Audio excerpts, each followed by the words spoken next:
بسم الله الرحمن الرحيم.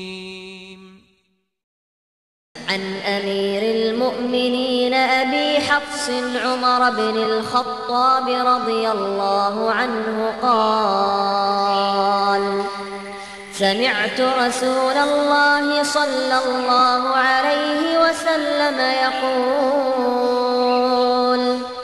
إنما الأعمال بالنيات وإنما لكل امرئ ما نوى، فمن كانت هجرته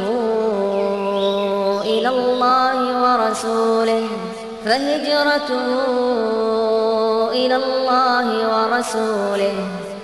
ومن كانت هجرته لدنيا يصيبها أو امرأة ينكحها فهجرته إلى ما هاجر